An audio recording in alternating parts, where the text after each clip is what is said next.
Hey y'all, it's your girl Lonnie Kiki Kiwan, and we're back for another video. Today's gonna be a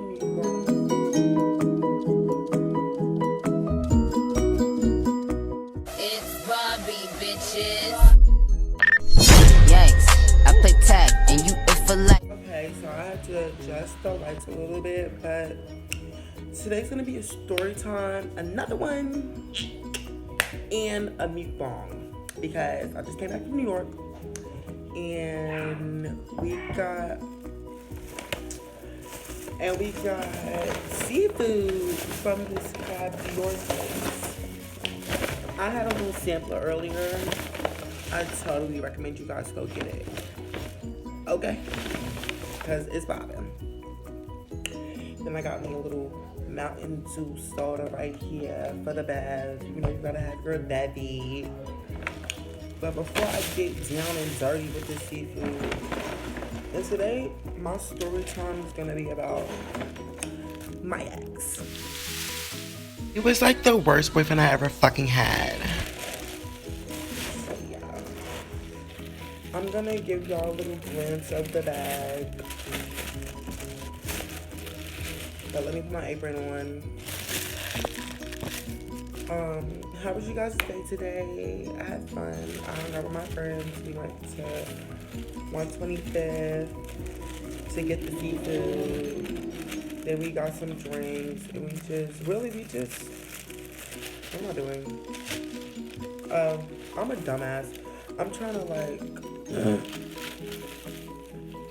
yeah, I'm a dumbass. But anyways, yeah, so we went to go get seafood earlier. Well, we went to 125th, got the seafood, then we walked back to our restaurants. I haven't seen them in a minute, so it was kind of like a relink type of situation, because you know, every time you link, it's a motherfucking celebration, nigga.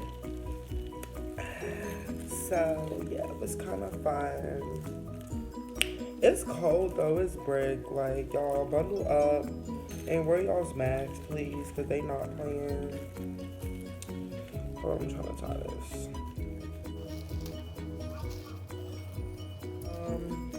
Today was really, like, it was a productive day, then tomorrow's going to be another productive day. Hopefully we go to American Dream, because I want to go. And I'm sorry if I'm talking too loud.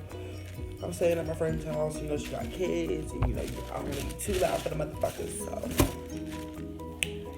you know, y'all got school. Stay in school. Stay in school. Graduate, because when I was about to graduate, I had a motherfucking hell of a year. Please stay in school, y'all. And they just gave me forks and shit. Like, why is my lip gloss in here? This is my lip gloss. This is about to throw away my lip gloss. Okay, stop. I'm gonna show y'all what's in the bag. Oh, we got some motherfucking crabs up in there, some potatoes, some scallops. No, I'm saying scallops. What are those, clams? Then you got a piece of not crab tail, lobster. There's some shrimp in there too. It's a nice little bag. You know, I'm not really that into. Okay, y'all, so I'm not gonna waste no more of y'all's time. I'm about to just get into the story and get into this bag, because that's what's more important. So, basically, this story time is about my ex-boyfriend. I'm not gonna say his name because he's not worth it at this point. And that was like last year. Like, yeah. So, basically, let's rewind back to 4 years ago. Well, now it's probably 5. Oh, shit. 5 years ago, basically 4 though. I was still living in West Virginia at the time. So it was like, basically, I didn't even transition yet. So he basically found me on Instagram or whatever. He knew who I was before, like, I even knew who he was.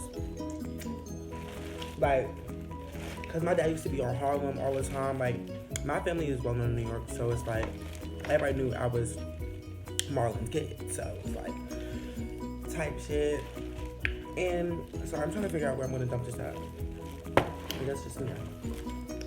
So basically, hold on.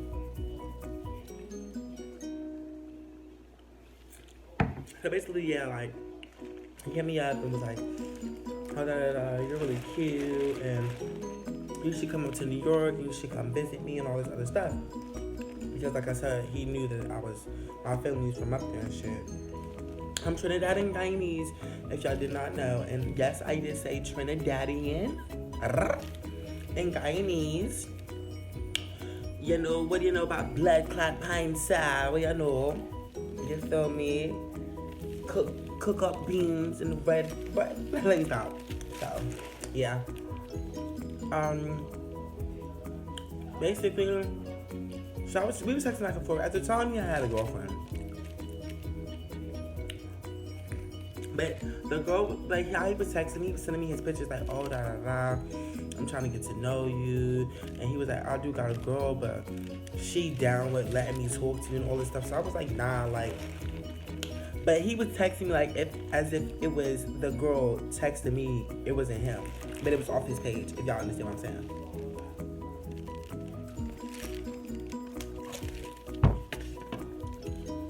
So, basically, I'm telling him, like, nah, like, I'm telling her, like, nah, sis, if I fuck with your man, you're not getting it back. Like, you're not getting it back. I thought you was getting it back, nigga. I had to tell her, like, nah, sis, like, like, I don't want to really be nobody's homewrecker or whatever. So, after a while, he just started, like, he would text me, like, sometimes he was like, hey, beautiful, how are you doing today, and stuff like that. But it was nothing too major or whatever. So basically,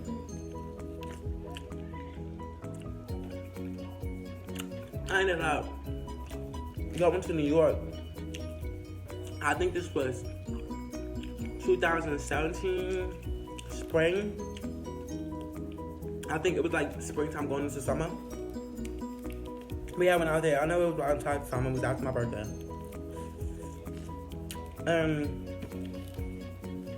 When I went out there, he had hit me because he knew I was in New York. She was like, oh, come see me, I'm like, he asked me how long I'm gonna be out here for and stuff like that. Which I was only out there for like 2 weeks at the time, and I was still like traveling with my mom and my sister. I wasn't traveling alone yet. Like this was like the year before I was about to start doing them big gal things. So basically, yeah, I was with my mom and stuff like that, and I didn't really like feel like doing those sneaky links like while I'm on a vacation with my mother, because you know at that time it was like I had a private life, but it wasn't so private because bitches like to dig in my business and stuff like that. So yeah, I didn't end up seeing him or linking him because it was like it was just too much of time. It was too time consuming. And then it was like, then again, I don't know who he's dealing with. I didn't know if he had a girlfriend at the time still or not, but she told me at that point in time, he told me they broke up, but I didn't believe him.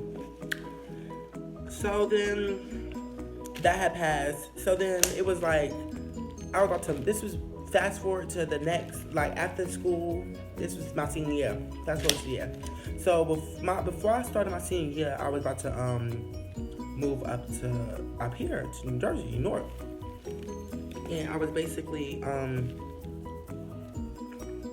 living in West Virginia at the time. But at the time then, we was talking and communicating with each other throughout that year. So I was like, y'all ever met somebody that y'all ever like formed a bond with on social media? It doesn't matter. I know everybody out there has talked to somebody.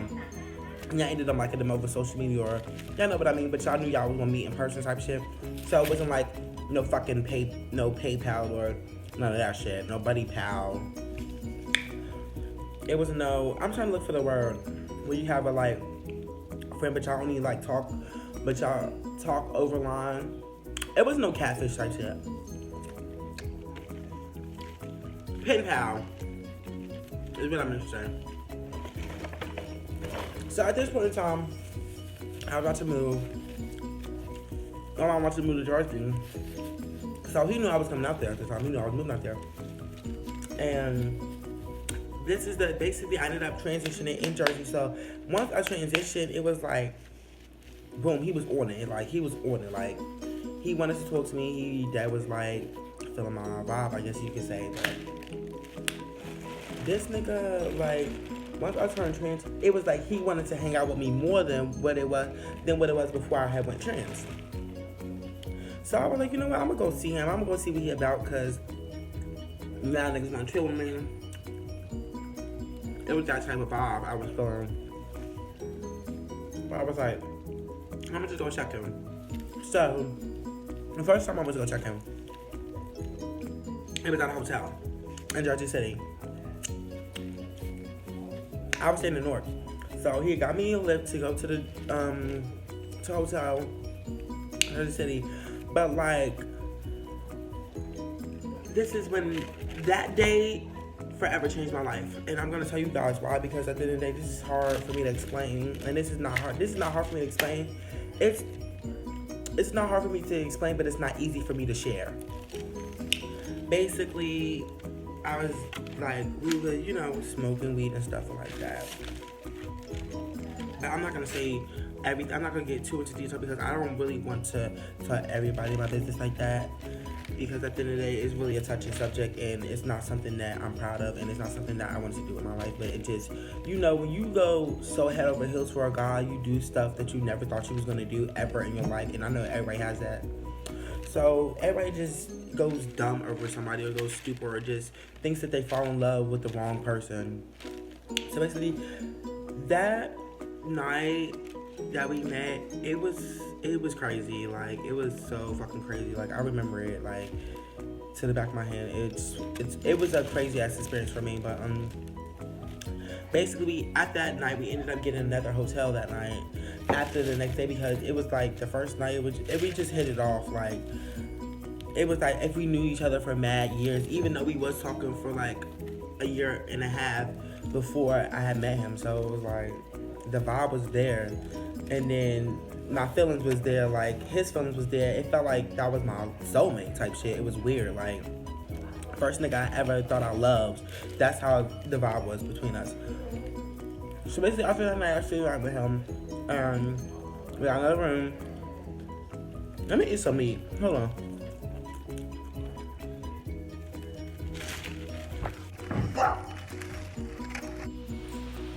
Okay, y'all. So I just bit the fuck out of my tongue. That shit hurt. But back to what I was saying. So basically after that night we hit it off. I stayed the night with him. The next morning, it was time for me to leave. But I didn't want to leave. I did not want to leave, honey. He was like, he didn't want me to leave. I didn't want to leave. It was weird. So I was like, is this like my soulmate? Like, is this bitch must have bumped her fucking head. Tripping. I was tripping. I'm not even gonna hold you. So once, you know, I'm trying to look for a shrimp. I love shrimp, y'all. Anybody that knows me, I'm a shrimp bitch. Head on, head off. You know what I'm saying? But yeah, so after that night, it was like, it was crazy. Like, I kind of felt like in my heart, it was like a little struck. Like, I thought I was, for a minute, I was tripping. Like, So I got home and we was texting each other, but it was like so weird. Like, we felt the same way about each other and everything. Like, we was telling each other, like, he was bugging out. He thought he was bugging out, and I thought I was bugging out. But nah, we was just bugging the fuck out together. Like, it was some other shit. So after that, it was like, I didn't really see him because I didn't want to, like, you know, get too head over heels over a nigga that I just met, even though we was talking on social media for so long. So we had seen each other again, but it's like, once we kept seeing each other, our feelings just kept, like, getting more and more involved. Like, he was still dealing with people, but, like, and so was I. But none of the niggas I was dealing with, I was taking serious because they were all regulars. I advise y'all to eat the corn with the shrimp together because it's not good. So,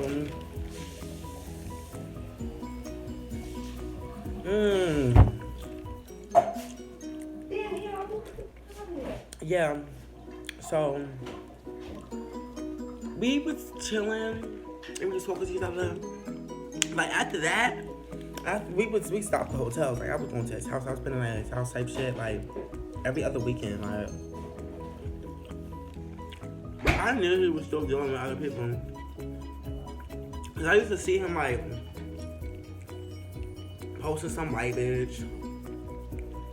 But nah, he had posted some girl. Nah, it was this one time he had posted some girl. Or she had posted something and he had commented on it. Yeah, that's what happened. He had commented on it and he was like something with hard eyes and all this and all that. And I was like, who the fuck is this? And why are you commenting on her picture? Like, I bugged out on him, like, type shit. He was like, oh, it's not what it looks like. It's just some girl that is one of my clients. He tried to pull that. Do I look like a dumb bitch to you? I mean, I kind of did see him. But I ain't no dumbass bitch. Like, that ain't your client, nigga. That's just how I felt. But you talking like, don't be lying to me about no fucking client. No, I know you probably like this bitch. But she lived in a whole different country. So I was like, how is she your client? Like, what does that fit in there? So, once he did that, that was my first, like, big ass turn off for him. From him, because I just felt like, you not about to play me like I'm just some bozo ass bitch. Like, I'm not no regular ass bitch. And that's what a lot of people don't understand. Like, people be thinking that I'm just people be having me underestimated. And people be thinking they be knowing me and they don't be knowing me. And that's the funny part. And now, he taught me a lot because now I just be observing everybody. Like, he turned out for me thinking that I was in love with this nigga to be a grimy ass nigga. So it was like, after him, I was like, nah, I'm not. But after him, it kind of went from me like closing up my doors to opening up my doors to like strangers. And it was like, I was just going and doing dumb shit. Like, hanging out with grimy motherfuckers. Like, people that didn't wish me no well. People that was like, trying to like, plot on me and shit. It was like crazy, bro. Like, I went through a lot dealing with this guy, so it was like, it was just one time I had stayed at his house for like a straight week. Like, it was around my birthday. This was like last year. I had turned 20. I think I had just turned 20. And I had chilled with him. After that first incident though, we was not like we was talking to each other, messing around with each other, but it was like, he had to earn his trust back with me. So, but because I was like, at the time, I was like, you're not gonna try to play me, I'm not gonna let you play me. Like, if you think that I'm gonna like just be one of those fallback type of bitches, like you're just gonna come back whenever, no, it's not happening. So basically, I'm just gonna fast forward because throughout these 4 years, it was just nothing but bullshit. It was a waste of time, and I honestly wish I could have got that time back. But I don't ever regret it because that man taught me a learning experience to not ever do not ever love a man before he could love himself, and do not put your heart into it all unless you know this is gonna be your husband. Do not. Like, I opened up myself to a stranger, basically. I opened up myself to somebody that I thought was gonna be my man till this day. Like, I thought we were still gonna be together till this day, and we're not. So it's like, it just taught me a lot to just like not trust people. Like, I feel like everybody has to go through stuff like that to know who they are. Like, and I just knew my worth. Like, so one time I basically stayed at his house for a week, and he had some guy staying with him, which is like a friend or something like that. He claimed, but basically, I was staying there with him, and the guy was like basically trying to talk to me while he was there. But he used to try to accuse me of talking to his friend. It wasn't like that. Like, and don't get me wrong, I'm not gonna make it seem like I didn't make mistakes throughout our relationship, because I did. I did stupid stuff that I shouldn't have. I should have had my own brain and just said no a lot of times. But that's just what happens when you go dumb over a nigga. That don't mean you know good. So basically, after that week, the guy just like wouldn't leave. He was like cock blocking the whole time. And his other friend was coming over, basically telling him like, I see that you're happy with this girl. Like, you look happier than you ever been before. Like, he's saying all this stuff in front of me to the guy. Like, they've been friends for mad years. But like, my ex-boyfriend at the time, he was tripping on me, like, are you cheating on me, da da da. Accusing me going crazy, and I was like, nah. But then, like, he was telling me, like, he used to say all the time he was gonna get married to me. He wanted to get married to me. He wanted me to be the mother of his son. Like, he used to tell me all this stuff, and but he was dead ass. It was no joke. Like, this nigga took me around and shit in front of his niggas and stuff like that. It was like, it was that type shit. But after that, I don't know, like, I just went downhill, like, we're dealing with him, for real. I was doing dumbass shit. It made people that were supposed to be my friends look at me different because I was making dumbass decisions. But it just goes to show, like, how people's really true colors is when it comes to stuff like that. Like, when you think people are your friends and they're just judging you for real. So I had to go through that, like, know who my real friends was and all, like, just mad shit over this one guy. Like, I even ended up meeting another nigga, and it was like another guy, and he had a fucking girlfriend, ex-girlfriend. This bitch was crazy. Like, she used to stalk us, but it was nothing like that. Like, we were just best friends, but they ended up knowing each other, and that's the crazy part. Like, that's how small fucking Canarsie, Brooklyn is. They knew each other, and he was mad at me for that because I'm guessing he thought it was a little thing, but nah, it wasn't. Like, me and that guy was just friends type shit. And I basically like, a listening ear. So after that week, he was going crazy on me. I was like, nah, like, I gotta get away from this nigga. He's crazy, like. But then again, I just kept going back to him, like, kept going back. And that was my downfall. And I should have stopped going back because at the end of the day, I knew my worth. And I knew that I should have been dealing with this guy. So it was like, I basically put myself in a predicament. At the end of the day, I wish him the best, like, ever. Like, I love him to death. Like, it don't matter. At the end of the day, we've been through mad shit. And I never regret that. Like, I would never regret that. That man taught me a lot. He taught me a lot. So that's why I was like, from now on, ladies, when you're dealing with a guy, especially, I want to say another thing, too. He basically was ready to be with me, but he didn't want the whole world to know that he was with me. And I can't be with no nigga like that. Like, if you scared to be who the fuck you are, you gotta get the fuck up on my face, because I can't deal with no fake ass motherfuckers for real. And I feel like that's all these niggas that I be dealing with. They just be DL and just fake and just living two lives. I can't fuck with that shit. That ass. But basically, that was my story. I hope you guys like. I didn't even get to finish the rest of this bag for real. I was too busy telling my story, and I don't want to run over time because I just started. I don't want my videos to be mad OD long, but I know the story time was kind of dry. Oh yeah, one more thing. Like, at the end of it all, I am going to rehab. That's how bad it got. Like, that's how bad it got. I had to go to rehab, bro. For 7 days, like, the shit was sick, like, and I'm in there like, this ain't me. Like, that's when I had to snap the fuck out of it. Like, this ain't fucking me. Like, throughout that time, I noticed a lot of shit though. Like, that's the crazy part. But we're not even about to get into all that negative energy. I hope y'all have a blessed night. I love y'all. I hope y'all like this video. Check a bitch out. Subscribe, like, comment, and subscribe to Generous Keys, because I need the love. I need the support. I know I'm not going to get my support unless I promote myself first, because you always have to promote yourself first before other promoters start coming in. So with that being said, everyone have a blessed night, and catch you on the flip.